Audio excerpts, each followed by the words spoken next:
여러분, 정석이라는 말이 있으면 정석, 사람 이름이 아니고요. 수학의 정석.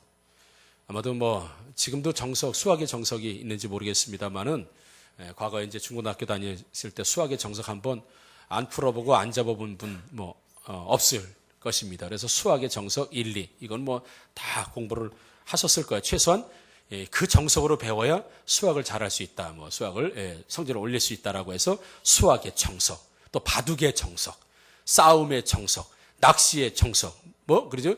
모든 것을 어떤 입문 과정이라든지 기본기를 다지게 될 때 우리는 정석이라는 말을 많이 씁니다, 여러분.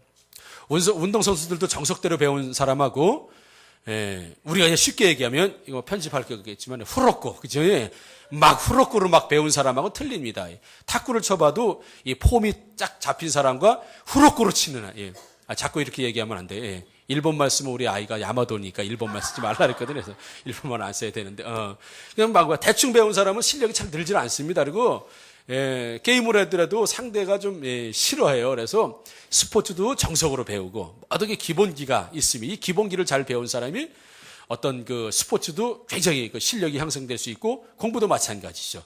무엇인지 기본이 있고 정석이라고 하는 것이 있습니다, 여러분.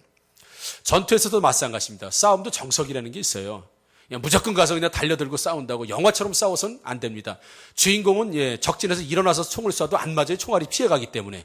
그렇게 싸우면 죽습니다. 숨어야지 혼자 나와가지고 막 총 쏘다가는 큰일 납니다. 싸움에도 정석이 있어요. 해야 될 것과 하지 말아야 될 것이 있다는 얘기죠.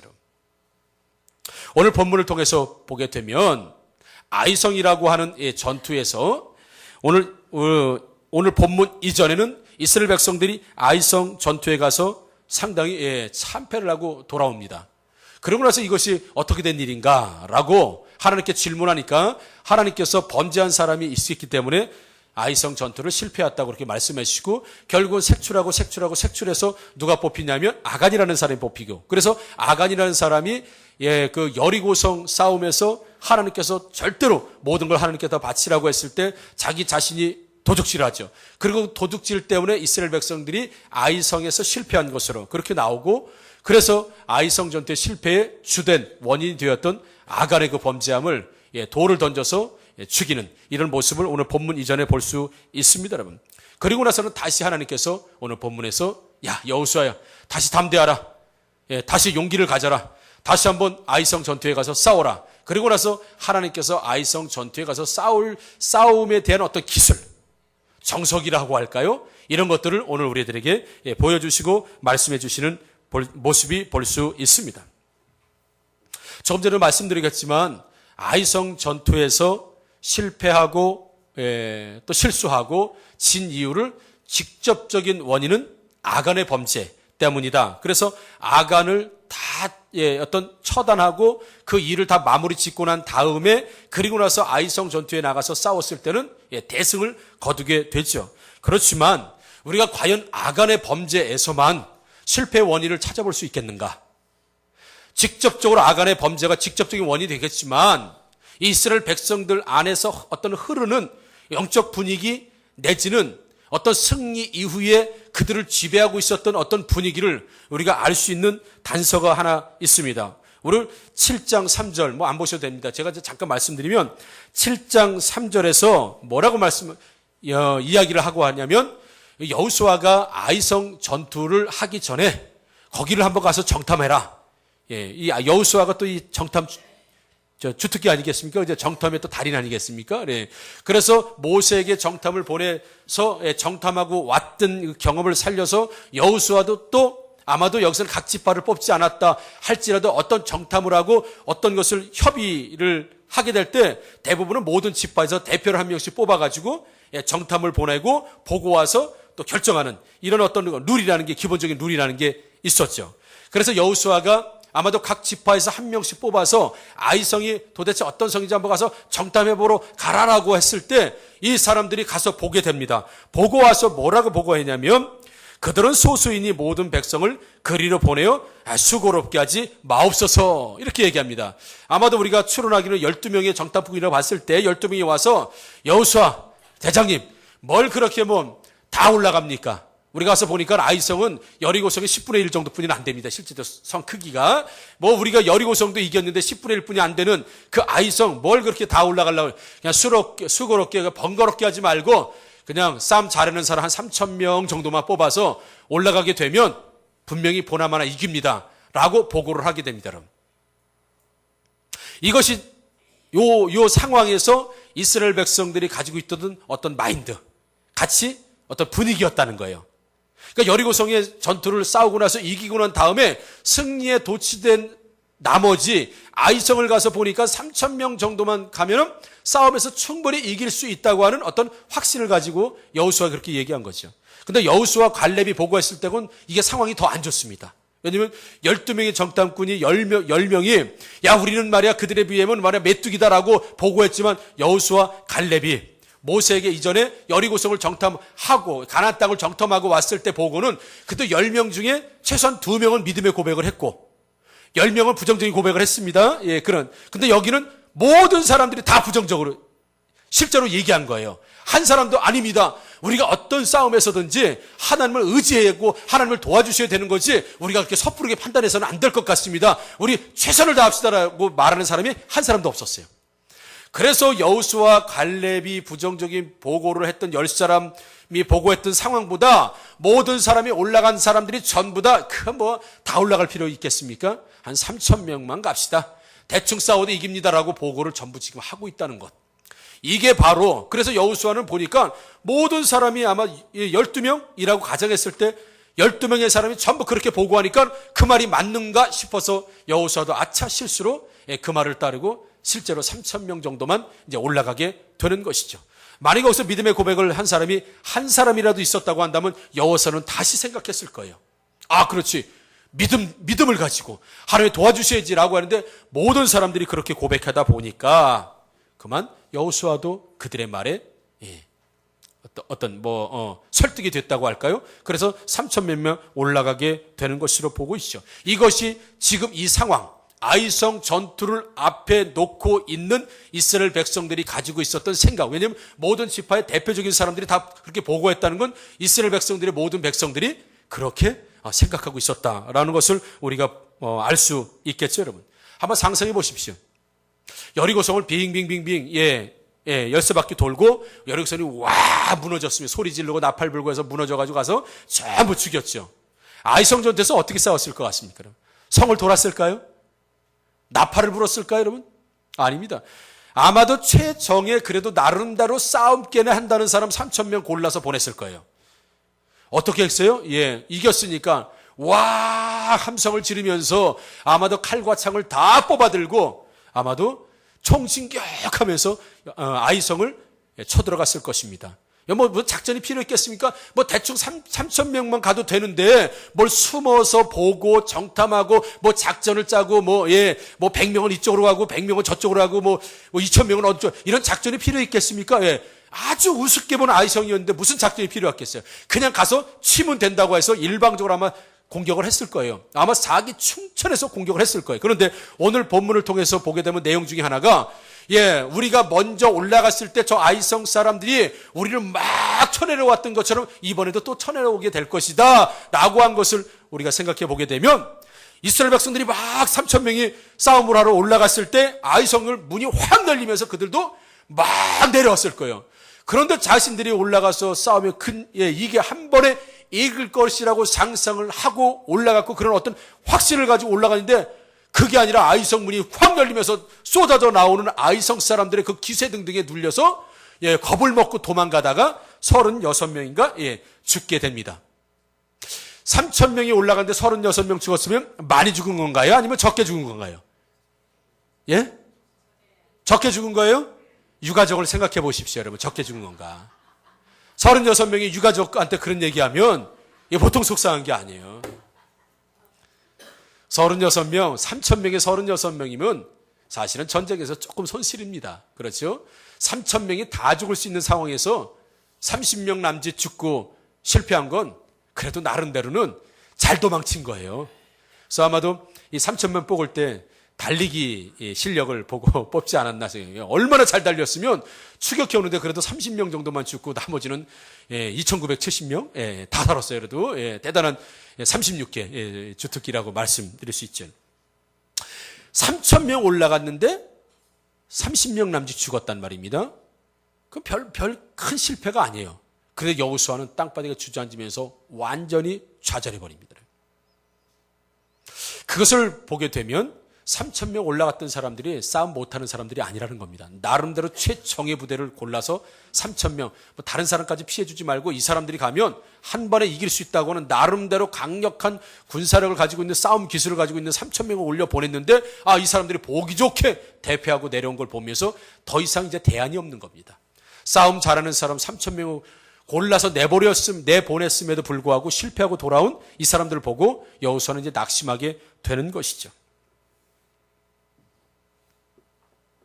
여러분, 아이성과 여리고성 싸움의 공통점을 한번 좀 보게 되면 여리고성의 어떤 키워드라고 하면 침묵입니다. 너희들은 아무 말도 하지 말라. 마지막 순간까지 아무 말도 하지 말고 너희들은 외치라라고 할 때 크게 외쳐라. 소리는 그때 한 번 지르고 한 번 냅니다.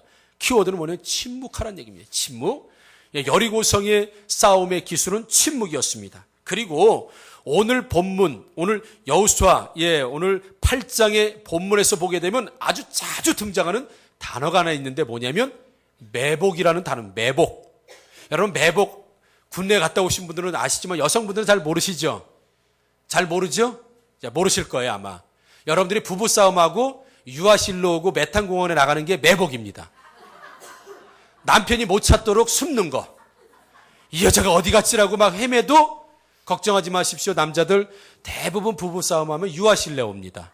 너무 찾을 생각하지 마. 그렇다고 해서 큰일 났네. 나 이거 공공의 적이 되겠네. 이거 은신처를 가르쳐주면 안 되는데 그 길을 누가 제일 먼저 열었냐면 우리 사모가 열었습니다. 그러다 보니까 여러 명이 이제 이 유아실을 자주는 이용하지 않습니다. 왜냐하면 다 부부금실이 좋기 때문에 가끔 이제 이용하시는 분들이 계신데 유아실, 메탄공원, 원천 이런 데로 나가시는 게 바로 매복입니다. 즉 숨는 게 매복이에요. 군에 가게 되면 이 적이 올만한 곳에 길목에서 얼굴 막 위장약이라고 하면 얼굴 새카맣게 칠하고 여기다 풀도 꽂고 나뭇잎 꽂고 해가지고 이게 사람인지 나무인지 모를 만큼 그렇게 하고 밤에 가서 조용히 있습니다. 제가 이 비무장지대에 근무를 했기 때문에 매복을 많이 해봤지 않겠습니까? 가면은 이게 사람인지 몰라요. 가까이 가서 봐도 사람인지 몰라요. 그리고 밤에는 아무 소리를 내서는 안 되고 담배를 펴서는 안 되고 사탕을 먹어서도 안 되고 아무튼 소리를 내서도 안 되고 이야기도 해도 안 되고 밤새도록 이슬을 맞고 그대로 서 있는 건 왜? 무장금이나 간첩이 넘어오게 되면 또 이게 잡아야 되지 않겠습니까? 이렇게 해서 길목을 위장을 하고 숨어서 있는 걸 매복이에요. 그러니까 들키면 안 됩니다. 철저하게 자신을 위장하고 그 자리에 있는 것을 노출시키지 않고 있는 게 매복입니다. 그래서 오늘 본문에 보게 되면 매복이라는 단어가 굉장히 많이 한 10번 이상 매복하고 복병, 매복 이런 이야기가 많이 나옵니다. 여러분. 조금 전에 여리고성의 전투의 키워드가 뭐라 그랬어요? 침묵이라고 했습니다. 침묵. 말하지 않는 것. 그리고 지금 아이성 전투의 키워드 뭐예요? 매복이라는 건 조용히 있는 겁니다. 숨어서 막 떠들고 이러는 거 아닙니다. 조용히 있는 겁니다. 침묵입니다, 여러분.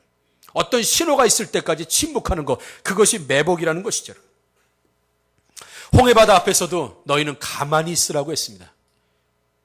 모세가 너희는 가만히 있어. 우왕좌왕 개구리 울음소리 막 내면서 불평하는 이스라엘 백성을 해서 너희는 가만히 있어라. 침묵하라. 오늘 하나님께서 너희를 향해서 일하실 것을 보게 될 것이다. 할렐루야. 침묵해야 될 때 침묵해야 되는데 우리는 너무 많이 떠들어요. 우리의 방식대로 우리의 삶대로 너무 떠든다는 얘기죠. 하나님이 항상 전투에 큰 역사 있을 때 보게 되면 침묵하게 만드십니다. 조용하게 하세요. 왜? 하나님의 역사하심을 기다려야 되기 때문에 그래요. 홍해바다 앞에서도 침묵, 여리고성에서도 침묵, 이 아이성에서도 매복하고 복병으로 숨어서 침묵하고 조용히 신호가 있을 때까지 기다려라라고 하죠. 매복이라는 단어는 히브리어로 아라부라고 합니다. 아라부라고 하는 것은 티끌이라는 뜻입니다. 티끌. 자, 여호수아 7장 6절 우리 한번 좀 말씀을 올려주면 한번 같이 한번 읽어보도록 하겠습니다. 같이 읽습니다. 시작. 여호수아가 옷을 찢고 이스라엘 장로들과 함께 여호와의 궤 앞에서 땅에 엎드려 머리에 티끌을 뒤집어 쓰고 저물도록 있다가. 아멘. 여기서 티끌이라고 하는 단어가 아라부라고 하는 단어. 그래서 매복이라고 하는 그 단어와 아라부라고 하는 그 히브리어가 티끌이라는 것과 같습니다. 그래서 너희들은 아이성의 북쪽 편에 서쪽 편에 가서 조용히 숨어 있어라 라고 하는 건 매복하라는 얘기는 너희들 티끌처럼 그대로 있으라는 얘기예요. 티끌처럼. 흙먼지처럼 땅의 먼지처럼 그대로 있으라는 얘기입니다, 여러분.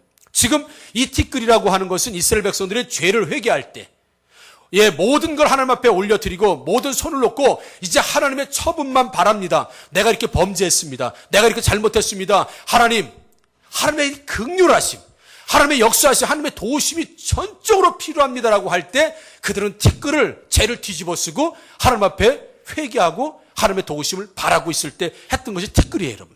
그래서 이들이 가서 매복하라는 건 너의 땅바닥의 티끌처럼. 그리고 지금 여호수아와 이스라엘 장로들이 어떻게 하고 있다고요? 여호와의 궤 앞에서 땅에 엎드려. 이건 지금 매복하는 자세하고 똑같습니다, 여러분.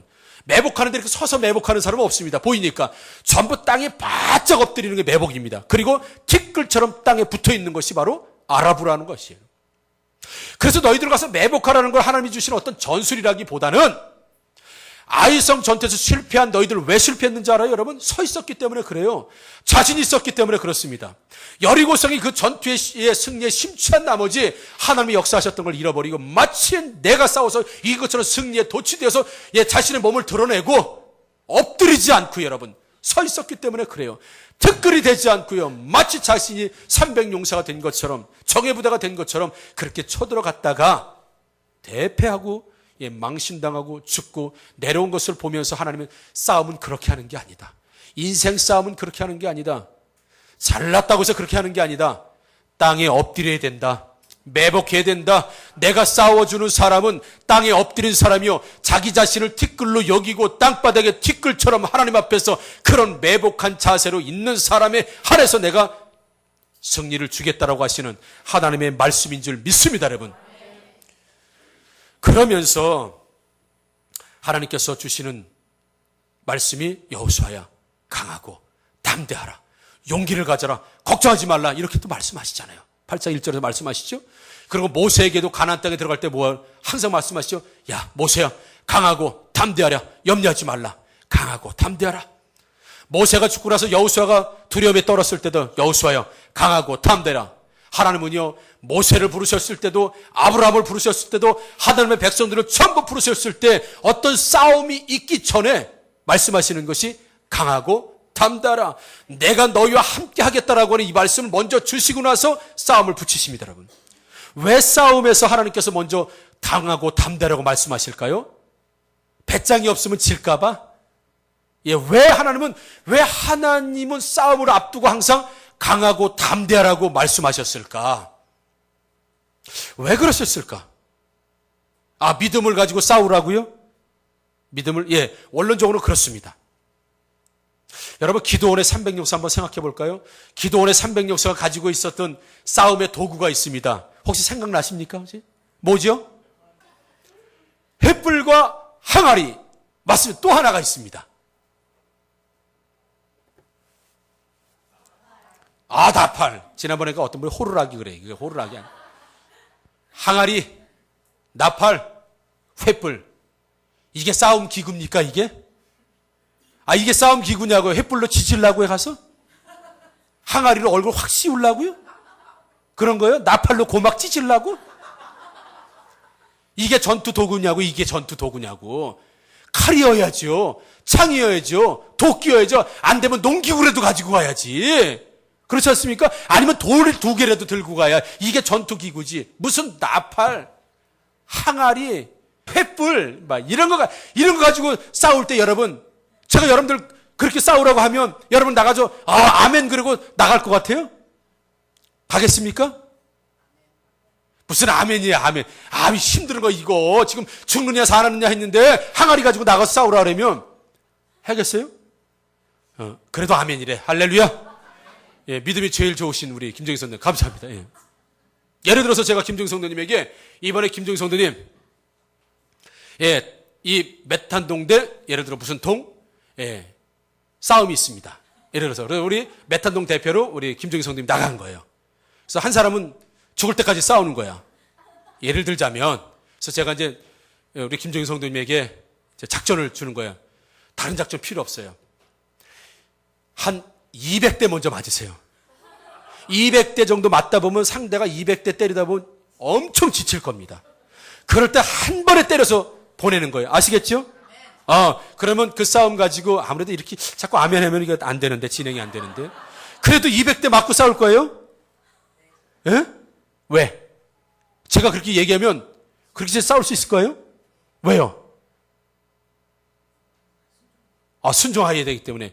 우리 이선 성도님 그렇게 200대 먼저 맞아. 그리고 상대가 힘이 다 빠질 때 한 번에 때려서 눕히는 게 이게 작전이에요. 이번에 가서 그렇게 싸우라고 하면 싸우시겠어요?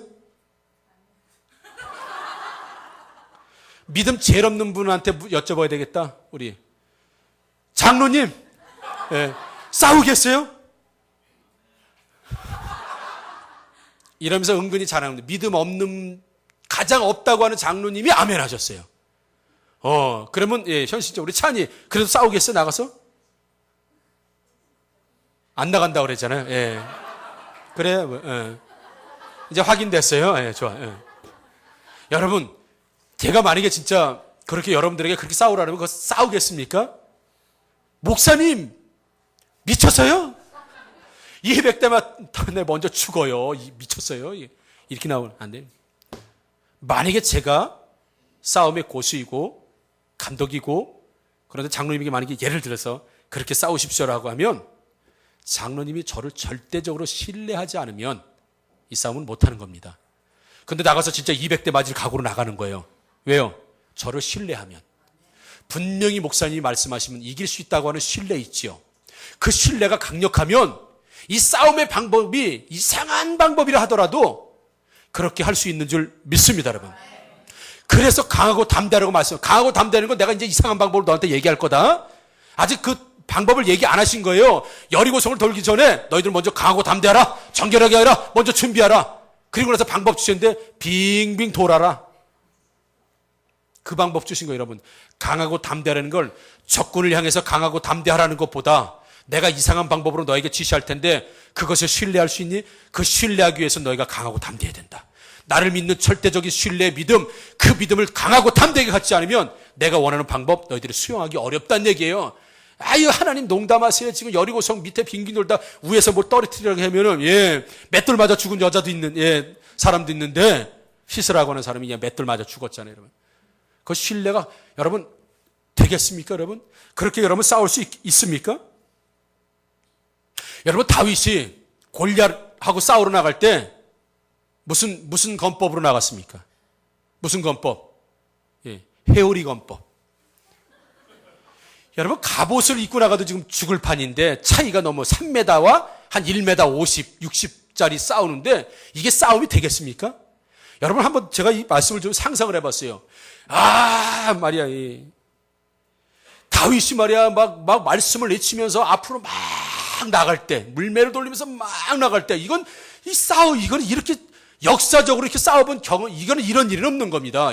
장수끼리 말이야, 창과 캉을 들고 말 타고 다니면서 막 서로 싸워야 이게 제대로 된 싸움이지, 한쪽은 엄청난 갑옷을 입고 엄청난 전투장비를 가지고 있는데 한쪽에서는 물맷돌을 돌려가면서, 반바지 입고, 그죠? 막 달려가면서, 이게 무슨 싸움이에요. 이거 애들 장난도 아니고.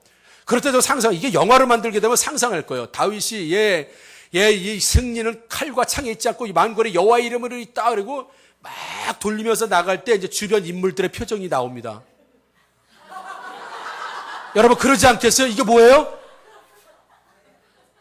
저러다 너무 황당한 표정 있죠? 너무 황당한 표정. 그런 표정 짓지 않겠어요? 형들, 사울왕도 슬로비드로 영화에 보면 그러잖아요, 이거 막. 저는 그거 상상을 해봤어요. 아마 이 이스라엘 군인들이 다 멘붕 상태에 빠졌을 거예요. 그렇죠? 이게 무슨 싸움이 된다 그럴 때 막 전부 멘붕에 빠져가지고 표정이 전부 그런 표정을 아마 짓고 있었을 거예요, 여러분. 이게 싸움입니까? 모두가 허무하게 멘붕 상태에 빠지게 되는 이 싸움. 이게 싸움이냐고요. 그러나 누가 이겼습니까? 예은이 누가 이겼어요? 웃느냐고 누가 이겼어요?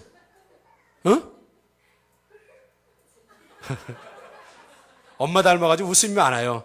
웃으면 복이 올 줄 믿습니다. 아멘. 다윗이 이겼죠, 여러분. 다윗이 이겼습니다. 모든 이스라엘 사람들을 멘붕 상태에 빠지게 만든 이상한 싸움을 했던 다윗 이겼습니다, 여러분.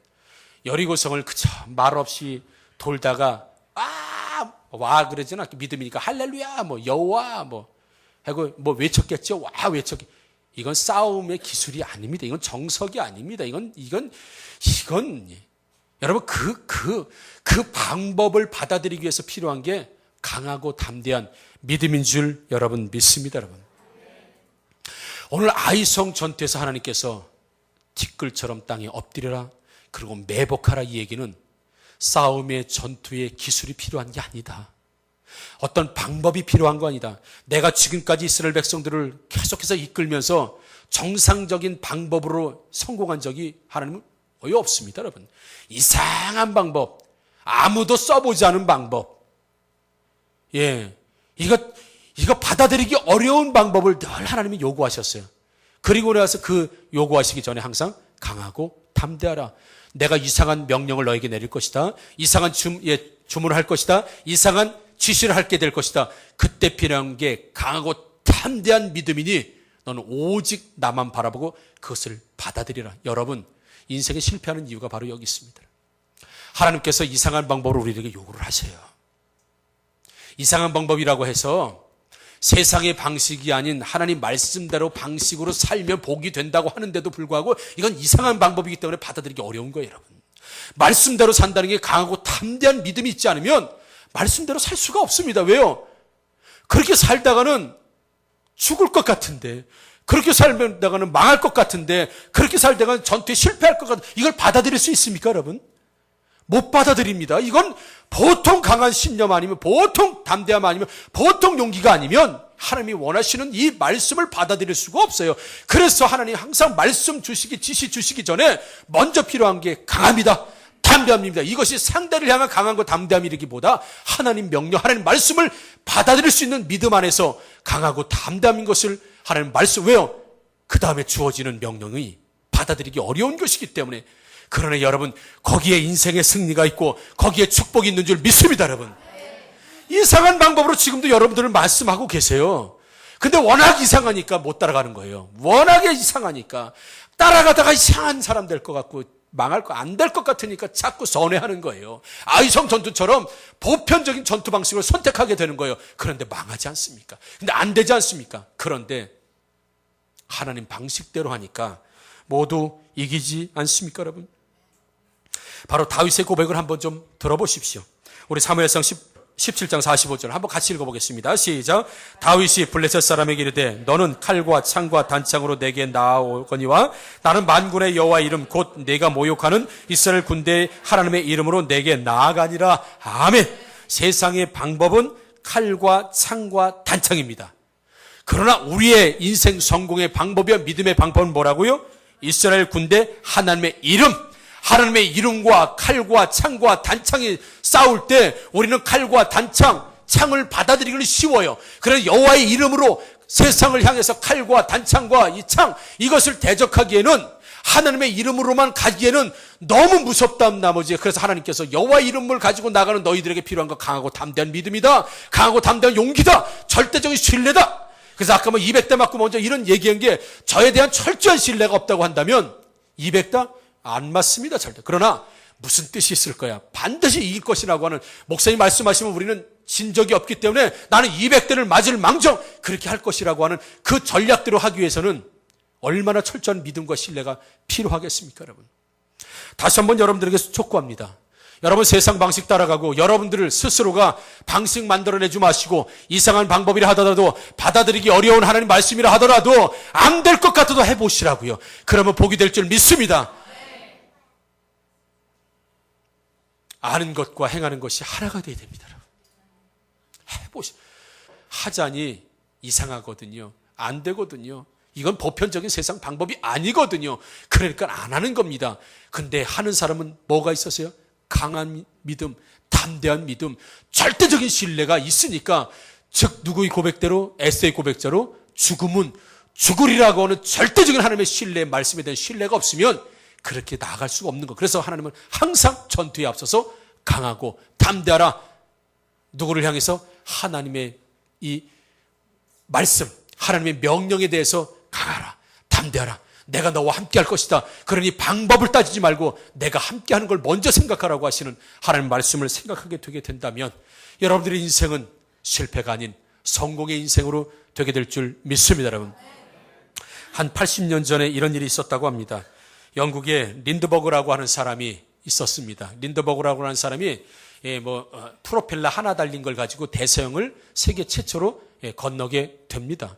어떤 모험을 하는 사람들이 있죠. 그래서 대서양을 그 프로펠러 하나 달린 비행기를 가지고 건너게 되는데, 이건 세계 최초로 했던 일이라고 합니다. 80년 전이니까 뭐 얼마나 오래된 일입니까?